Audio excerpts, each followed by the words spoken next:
साथियों नमस्कार। आइए हम आज एक ऐसे महत्वपूर्ण विषय पर चर्चा करते हैं और उसके ऑब्जेक्टिव एमसीक्यू हल करने का कोशिश करते हैं, जो भारतीय संसद में काफ़ी चर्चा में था अभी हाल फिलहाल में। और वो टॉपिक है महिला आरक्षण। महिला आरक्षण।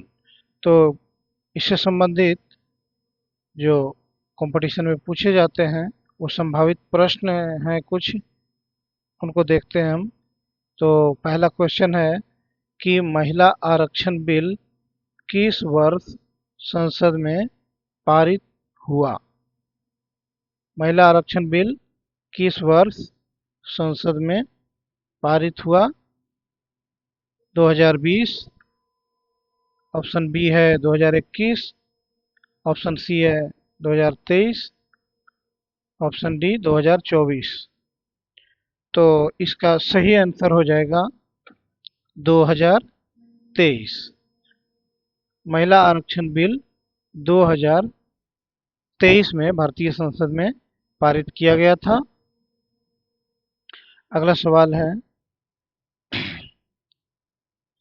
अगला क्वेश्चन है कि इस बिल के तहत, जो महिला आरक्षण बिल है, इसके तहत लोकसभा और विधानसभाओं में महिलाओं के लिए कितने प्रतिशत आरक्षण आरक्षण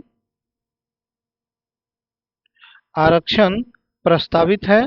तो ये है,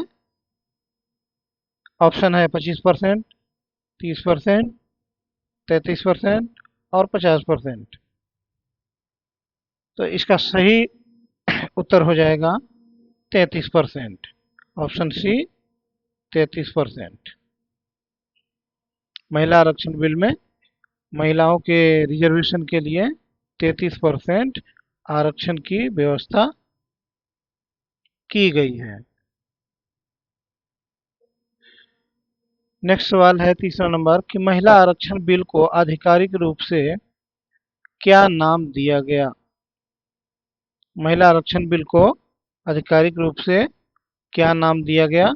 तो ऑप्शन ए में है कि महिला सशक्तिकरण अधिनियम, दूसरा है कि नारी शक्ति वंदन अधिनियम, तीसरा ऑप्शन है कि महिला अधिकार कानून, या फिर महिला प्रतिनिधित्व अधिनियम।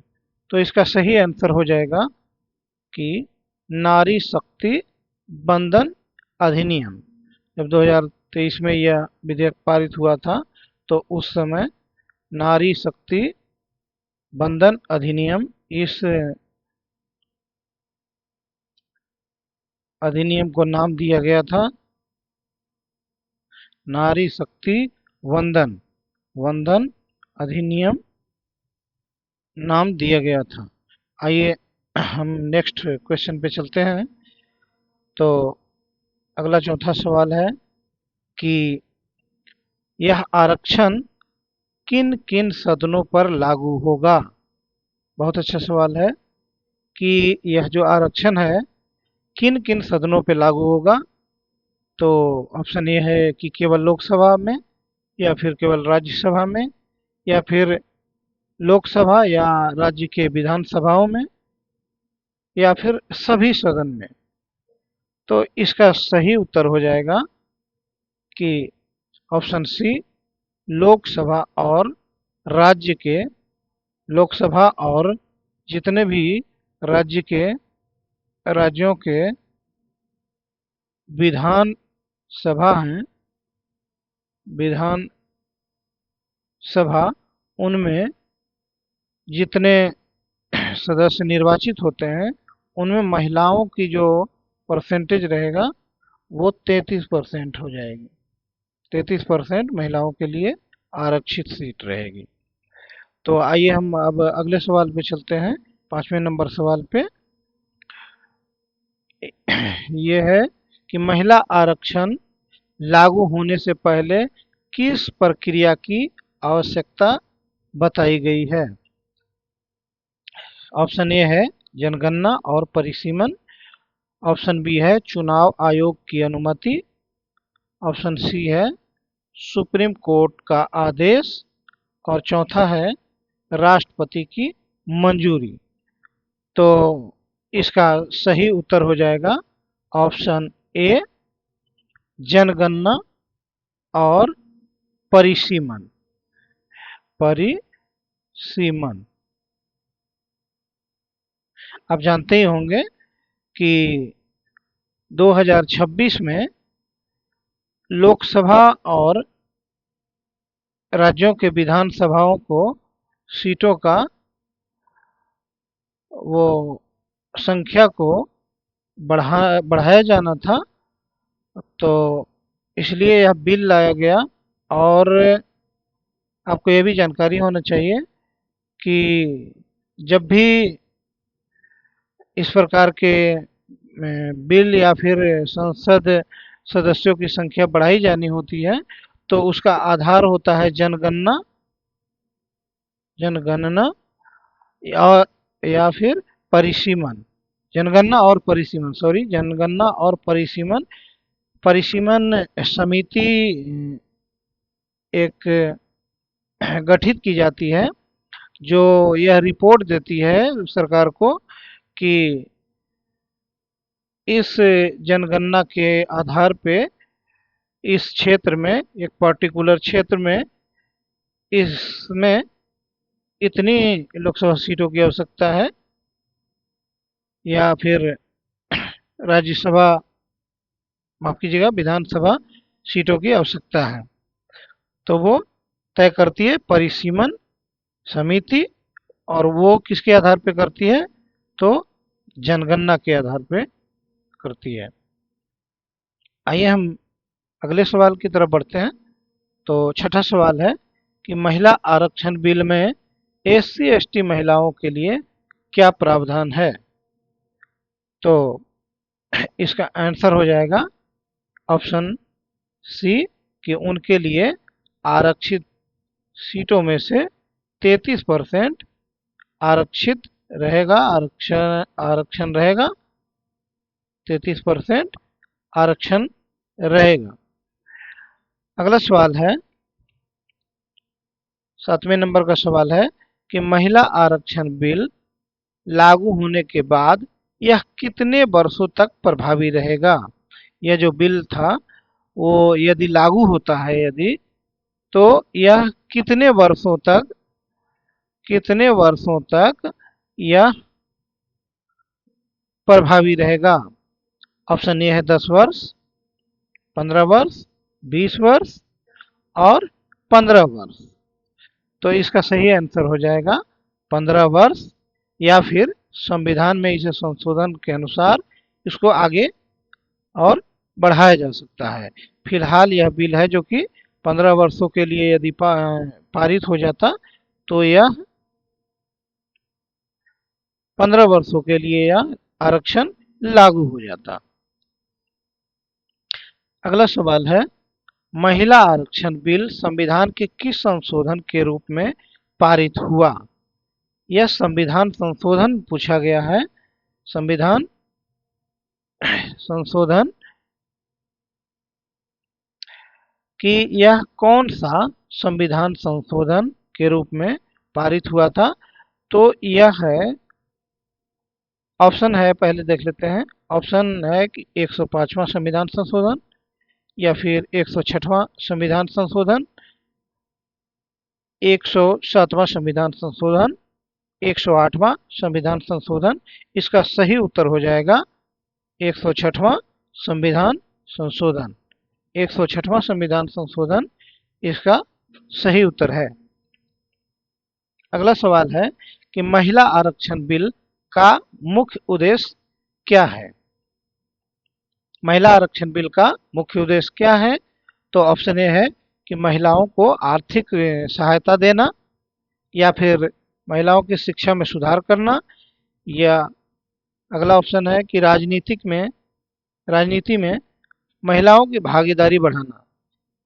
चौथा ऑप्शन है कि सरकारी नौकरियों में आरक्षण देना।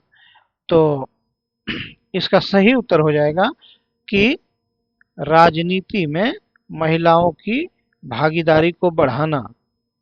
राजनीति में महिलाओं की संख्या बढ़े, महिलाएं राजनीति में आगे आए और देश का प्रतिनिधित्व करें, इस उद्देश्य से यह महिला आरक्षण बिल संसद में लाया गया था।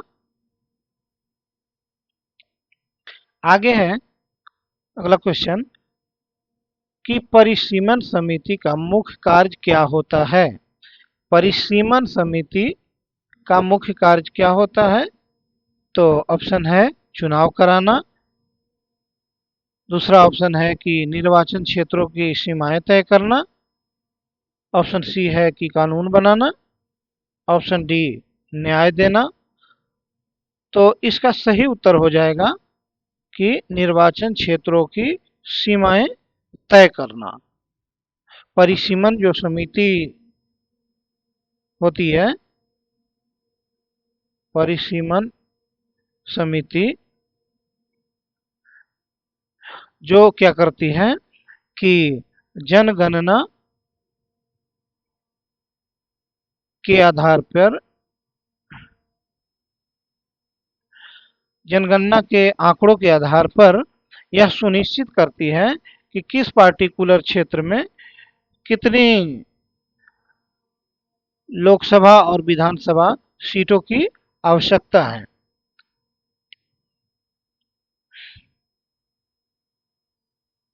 अगले प्रश्न की तरफ चलते हैं। अगला प्रश्न है कि भारत में परिसीमन आयोग का गठन किसके द्वारा किया जाता है। ऑप्शन है प्रधानमंत्री, राष्ट्रपति, चुनाव आयोग, संसद। तो इस क्वेश्चन का सही उत्तर हो जाएगा राष्ट्रपति। इसका सही उत्तर है कि राष्ट्रपति परिसीमन आयोग का गठन करते हैं। 12 नंबर का सवाल है कि परिसीमन प्रक्रिया किस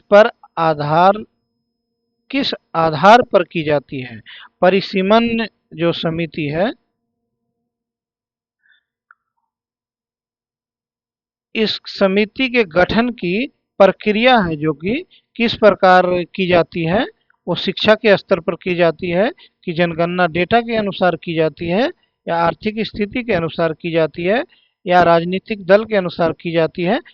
तो इसका सही उत्तर हो जाएगा कि जो परिसीमन प्रक्रिया है वो है, उसका आधार है कि जनगणना के डेटा के अनुसार इसकी गठन किया जाता है और परिसीमन की प्रक्रिया पूरी की जाती है।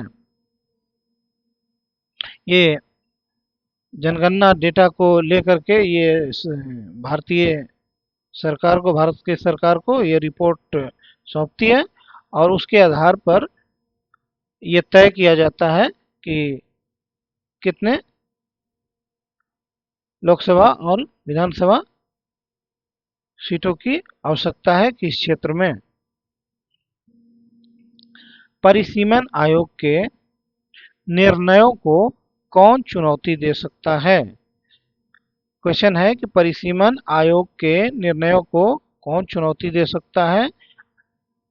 ऑप्शन है सुप्रीम कोर्ट, संसद, या कोई नहीं, निर्णय अंतिम होते हैं, या फिर चुनाव आयोग। तो इसका सही उत्तर हो जाएगा कि कोई नहीं, परिसीमन आयोग के निर्णयों को कोई चुनौती नहीं दे सकता है। नेक्स्ट सवाल है कि भारत में आखिरी बार परिसीमन कब लागू किया गया था। तो ऑप्शन है 1991, 2002, 2008, या फिर चौथा ऑप्शन है 2015। तो इसका सही उत्तर हो जाएगा 2008। तो अभी हाल फिलहाल के दिनों में चर्चित जो महिला आरक्षण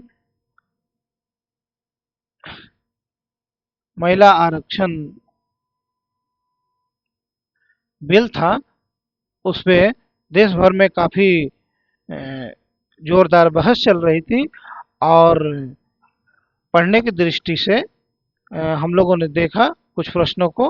ये प्रश्न संभावित है कि ये आने वाले प्रतियोगी परीक्षाओं में पूछे जा सकते हैं।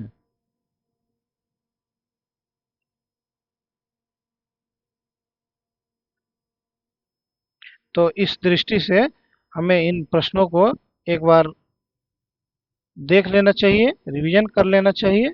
यदि आपको इस प्रकार के वीडियो अच्छे लगते हैं तो आप हमारे चैनल बीडी स्टडी पॉइंट पर